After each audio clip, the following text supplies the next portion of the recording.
सिलसिला आगे बढ़ाते हैं। हमारे साथ अफजाल अंसारी जी जुड़े हुए हैं, मेंबर ऑफ पार्लियामेंट हैं, गाजीपुर से हैं।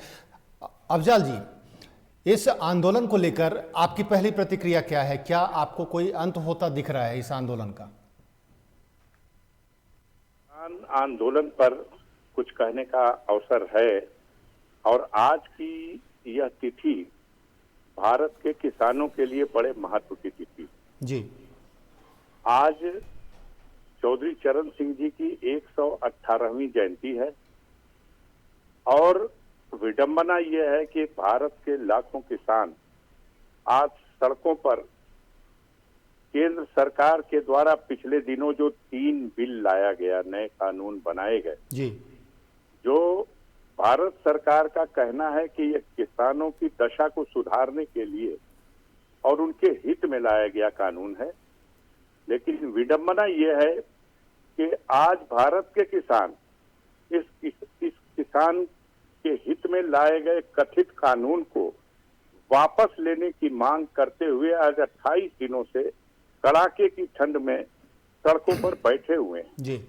और अनेकों किसान इस आंदोलन के दौरान इस दुनिया से चले गए। हम उन्हें इस आंदोलन में योगदान करते हुए अपने प्राणों की आहुति देने के लिए उन्हें श्रद्धांजलि भी देता हूं और ये कहना चाहता हूं कि भारत सरकार को क्या जबरदस्ती है कि वो किसानों की भलाई के लिए जिस कानून को लागू करने पर तुली हुई है जी, वह कानून किसानों के हित में नहीं है। बिल्कुल स्पष्ट हो चुका है, किसानों के बच्चे ये बात समझ चुके हैं कि यह बिल जो लाया गया है यह इस देश के अडानी और अंबानी जैसे और उनको लाभ पहुंचाने के लिए, बिचौलियों को लाभ पहुंचाने के लिए और किसानों के हाथों पैरों में बेड़ियां डालने के लिए। अफजल जी, सरकार ये कह रही है कि जो किसानों के लिए ये 3 जो बिल लाए गए हैं वो बिचौलियों को खत्म करने के लिए लाए गए हैं और जो फायदा है वो सीधे किसान तक पहुंचे, ये सरकार चाहती है। आप कह रहे हैं जी, बताइए।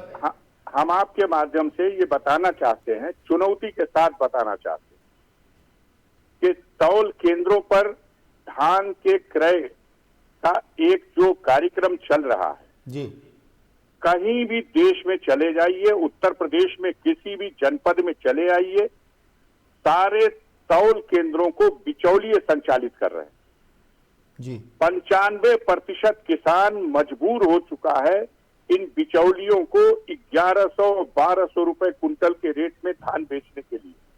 और ये बिचौलिए उन्हीं का धान लेकर के और उन्हीं की खतियोनी लेकर के, उन्हीं का आधार कार्ड और उन्हीं का खाते का नंबर लेकर के उन किसानों का और सीधे तौल केंद्र में उनकी सेटिंग है, वहां ले जाकर के वो धान तौल रहे हैं। अगर कोई किसान साहस करके अपना लेके चला गया तो उसे नंबर लगाइए, रजिस्ट्रेशन कराइए, कई दिन तक उसके ट्रैक्टर को खड़ा करा दिया जा रहा। अफजल जी, सरकार यही तो कह रही है कि हम किसान और खरीदार के बीच से बिचौलियों को हटा रहे हैं और इसीलिए बिचौलिए चिढ़कर धरना प्रदर्शन कर रहे हैं। अरे हा, इससे बड़ा तेज झूठ कुछ भी नहीं हो सकता। इतने ज्यादा बिचौलिए कभी नहीं देखने को मिले जितने बिचौलिए। यह नीति किसानों के हित में नहीं है। अगर ये सरकार किसान का भला करना चाहती है तो लाए ना एक कानून, बनाए इस बात के लिए कानून कि जो अपनी तरफ से वो एमएसपी तय करेगी, एमएसपी तय करने से उसके बाद उससे नीचे दाम पर कोई बिचौलिया, कोई व्यापारी, कोई अडानी, कोई अंबानी अगर उसके एजेंट अगर किसानों की उपज को खरीदने जाएंगे तो उनके खिलाफ ईसी एक्ट में कार्रवाई होगी। लाए ये कानून, उनको छूट दे दिया। 11 बेचारा किसान बेटी की शादी करना है, अगली फसल बोने के लिए उसे खाद लेना है, कहां से वो लाए? किसान जब खाद खरीदता है, बीज खरीदता है, किसान जब डीजल खरीदता है, किसान ट्रैक्टर खरीदता है, अपने खेत की जुताई करने के बाद, बीज बोने के बाद, खाद डालने के बाद जब उपज पैदा होती है, किसानों से ट्रैक्टर पर जीएसटी लिया जाएगा, खाद पर, बीज पर जीएसटी लिया जाएगा और किसान जब उपज लेकर के जाएगा बेचने के लिए तो क्यों नहीं कानून बना देते कि 18% जीएसटी के साथ उसको जो मैक्सिमम सपोर्टेड प्राइस है एमएसपी, उसका पैसा जोड़ के दिया तो जाएगा। अफजल जी, कानून आपको है। क्या लग रहा है, क्या अगर सरकार एमएसपी को कानूनी दर्जा दे देती है और एमएसपी से नीचे खरीदारी पर सजा का प्रावधान कर देती है, तो क्या किसान आंदोलन सिर्फ इस एक मुद्दे के संशोधन पे? नहीं, बात सुनिए जी। ये कर देगी तो ये फैसला किसान हित में माना जाएगा। जी, ये फैसला किसान हित में माना जाएगा, लेकिन यह आधा सत्य है। पूरा सत्य तब होगा कि जब या तो आप किसान को जीएसटी से मुक्त करो, किसान अपनी खतौनी लेकर के डीजल लेने के लिए जब जाए, अपनी बोरिंग चलाने के लिए, उसे पानी लेने के लिए जब इंजन चलाना है, तो जब वहां जाए तो उसको वहां पर बिना जीएसटी लिए उसको दिया जाए डीजल। उसको जब खाद लेने जाए, बीज लेने जाए, तो उसको बिना जीएसटी लिए वो चीजें उपलब्ध कराई जाए। तब तो किसान की उपज भी आप बिना जीएसटी के ले लो, तो बात समझ में आती है। बिरला टाटा के कारखानों में सरकार तो कह रही है कि डीजल पे, बोरिंग पे सब और जो भी फर्टिलाइजर हैं, इस पे सब सरकार सब्सिडी देती है। नहीं, सब्सिडी देती है क्या, मजाक बना करके रख दिया। अरे जब सब्सिडी की बात आप कर रहे हैं श्रीमान जी, तो वास्तविकता को भी समझिए। वास्तविकता कुछ और है। जो छूट के नाम पर किसानों को पैसा देने की बात हो रही है, वो सारे पैसे एयर कंडीशनों में बैठे हुए अधिकारी और उनके एजेंट, जहां से उन्होंने बीज खरीदा जी, उनके पेट में चले जाते हैं। बीज तब सरकार के गोदामों में आती है जब किसान बाजारों से महंगे बीज खरीद चुका होता है जी। कहां की बात आप कर रहे हैं? छूट देती है, सिर्फ इतना तो छूट दे दे कि किसान अगर 1850 रुपया कुंटल तय किया गया है जी, 1850 रुपया कुंटल तय किया गया है उनको कि वो धान का क्रय केंद्र करेंगे, खरीदेंगे क्रय केंद्र पे। उनसे कह दीजिए कि बिचौलियों को रोक दिया जाए कि वो नहीं जाएंगे किसानों का लेने, और अगर वो जाते हैं लेने के लिए तो वो उनको पूरा पैसा दे करके ही ले। चलिए पॉइंट वाइज, अफजल जी पॉइंट वाइज बात करते हैं। जैसे दो मंडियों की बात हो रही है, एक सरकारी मंडी की व्यवस्था सरकार का कहना है कि बहाल रहेगी, हम निजी मंडी भी बना रहे हैं ताकि जो बिचौलियों वाला खेल है वो बंद हो सके। इस मुद्दे पर क्या कहना चाहेंगे आप? हम ये कहना चाहते हैं कि जो काम किसी ने कभी नहीं किया वो क्यों टांग डाल रहा उसमें। बहुत दिन से देश के पूंजीपतियों को इस बात की दर्द है कि किसानों के खेत में पैदा होने वाली फसलों पर कब वो मालिक बनेंगे। सारे कारखाने उनके हैं, देश की सारी संपदा पर उनका कब्जा है, लेकिन पेट नहीं भर रहा अंबानी और अडानी का। कितना उनके पेट में डालना चाहते हैं? किसानों को बख्श दीजिए उसके हाल पर। ये तीनों कानून वापस लीजिए, और अगर किसानों का भला चाहते हैं तो कानून ये लाइए कि सरकार की तरफ से जो एमएसपी तय की जाएगी उससे कम रेट पर किसी को खरीदारी करेगा तो उसके ऊपर इसी एक्ट की कार्रवाई होगी। ये कानून लाइए कि जब किसान की पैदावार बिकेगी तो उस पर भी जीएसटी जोड़ करके किसान को दिया जाएगा। कानून इस बात के लिए लाइए कि रियायत दी जाएगी डीजल के लिए भी। जब किसान डीजल खरीदने आएगा तो उसको जीएसटी नहीं ली जाएगी उससे, और उसको डीजल दिया जाएगा। हम मानते कि आप किसानों की आय आप बढ़ाना चाहते हैं और इस दिशा में कुछ कर रहे हैं। आप कितना बढ़ाना चाहते हैं अडानी और अंबानी की आय? आज किसान का बच्चा बच्चा मरने मिटने पर आमादा है। आज हमारे पार्टी की राष्ट्रीय मुखिया बहन कुमारी मायावती जी ने भी साफ तौर से कहा है कि भारत सरकार को हठधर्मिता से बाज आना चाहिए और उन नए कानूनों को जो किसानों पर थोपने का प्रयास हो रहा है उसे वापस लेना चाहिए। अफजल जी अब एक सवाल। सरकार का कहना है कि हमारे साथ भी बहुत सारे किसान संगठन हमारे साथ खड़े हैं, इस कानून के हक में बात कर रहे हैं कि जो कानून सरकार ने बनाया है वो अच्छा है, किसानों की बेहतरी के लिए है। ये जो धरना प्रदर्शन कर रहे हैं ये मुट्ठी भर किसान हैं। हमारे पास भी बहुत सारे किसानों ने अपना पत्र सौंपा है कि हम सरकार को समर्थन देते हैं और इस कानून का हम लोग समर्थन करते हैं। आपको क्या लग रहा है सरकार किस आप तरीके से देखिए, डील करना चाह रही है, है?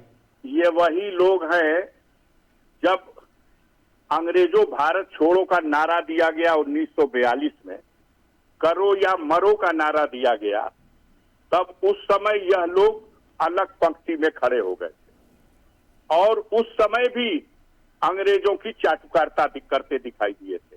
आज उसी जमात के लोग हैं जो इस आंदोलन में किसानों के हित में बात बोलने के बजाय वह उन पूंजीपतियों के पक्ष में अपने विचार रख रहे हैं। उनके पक्ष में आम किसान नहीं है। 99.9% किसान आंदोलन करने वाले उन किसानों के साथ है।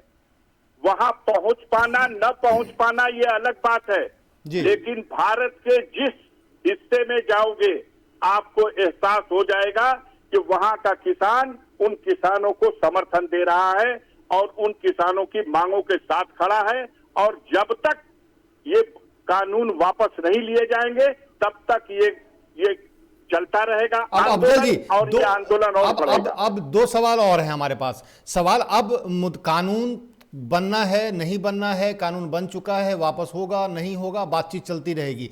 अब सरकार जिस तरीके से इस आंदोलन को मतलब एक परसेप्शन बना रही है मीडिया के माध्यम से भी और अपने मतलब आप समझ सकते हैं जो उनके पत्रकार वार्ता में उनके लोग जाते हैं वो उन लोगों के माध्यम से कि ये खालिस्तानी हैं, ये पाकिस्तान जिंदाबाद के नारे लगाते हैं, ये भारत के टुकड़े करना चाहते हैं, ये हमारे किसान हैं ही नहीं। ये जो डिस्क्रेडिट करने की प्रक्रिया है, इसको कैसे सरकार, इसको कैसे आप लोग या किसान आंदोलन इसको कैसे काउंटर करेगा? देखिए, किसान भारत में 70% आबादी किसानों की है और किसान इस लड़ाई को लड़ने के लिए मन बना चुका है। इस तरह का खोखला नारा किसानों को विचलित नहीं करेगा।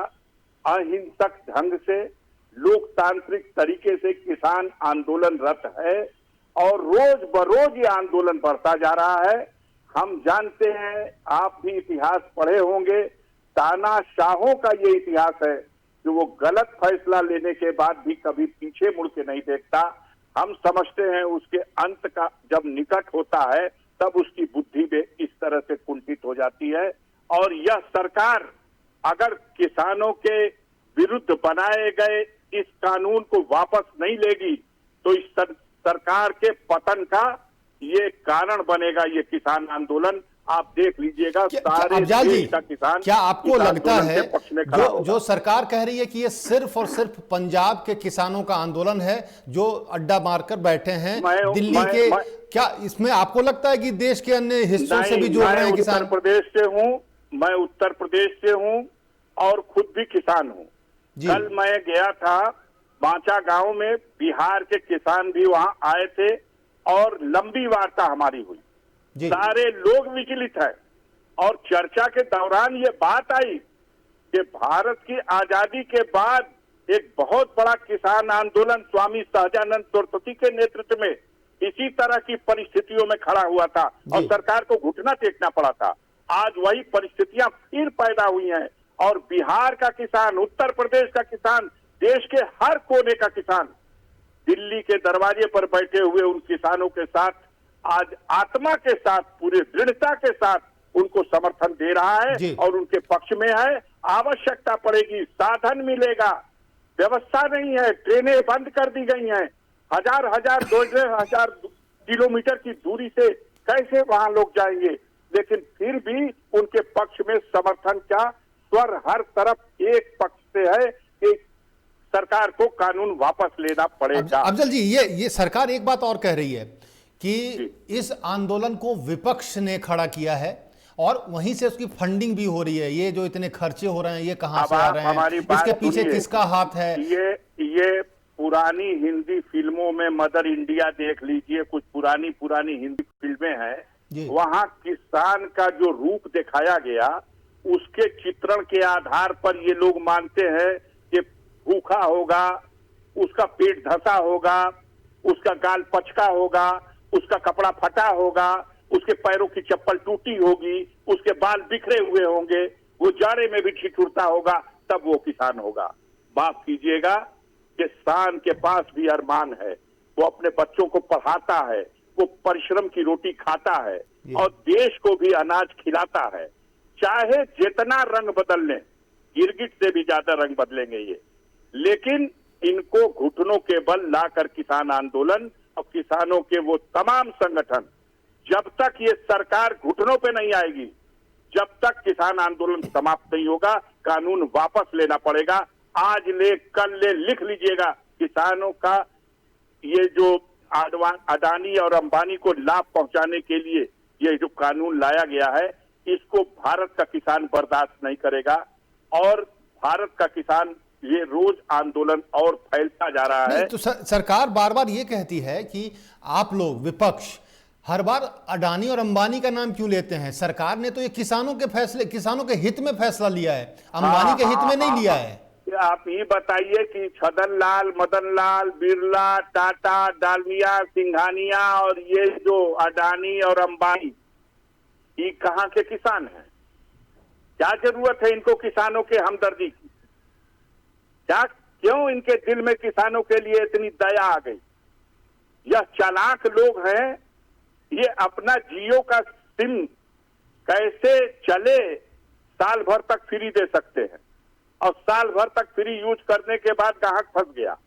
आज सबसे महंगा सिम, आज जो देश की दशा है ये इन्हीं पूंजीपतियों के।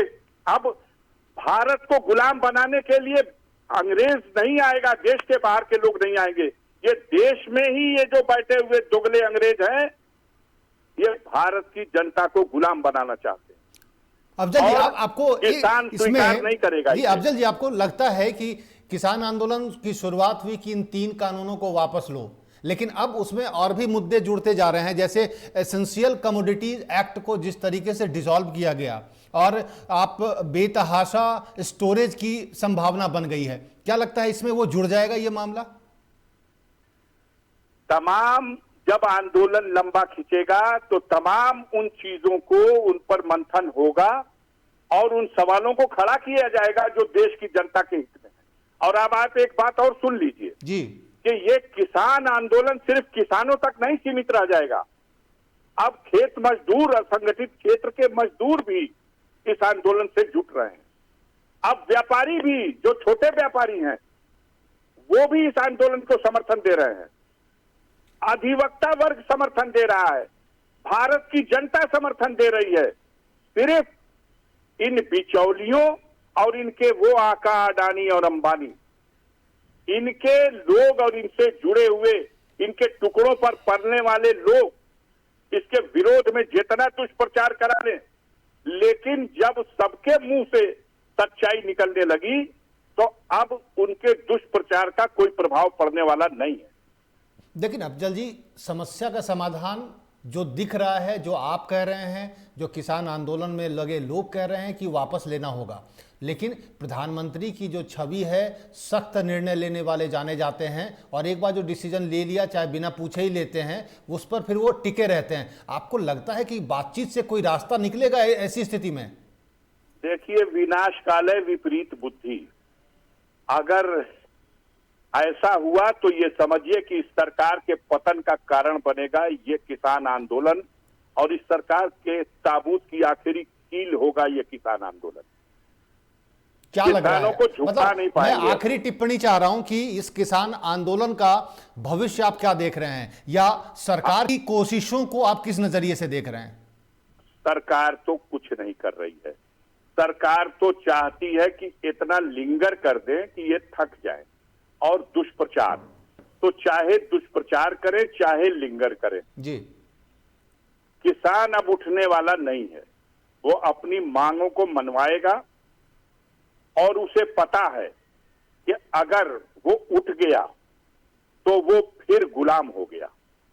आजाद भारत फिर से गुलाम हो जाएगा अगर किसान उठ के चला गया।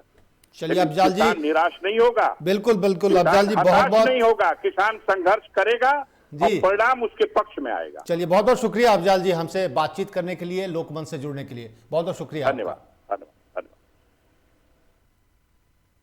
तो इस बुलेटिन में फिलहाल इतना ही। कैसे बनेगी बात में हम अभी अफजाल अंसारी से बात कर रहे थे, गाजीपुर से मेंबर ऑफ पार्लियामेंट हैं। फिलहाल वक्त है एक ब्रेक का, ब्रेक के बाद भी खबरों का सिलसिला जारी रहेगा, बने रहे हमारे साथ।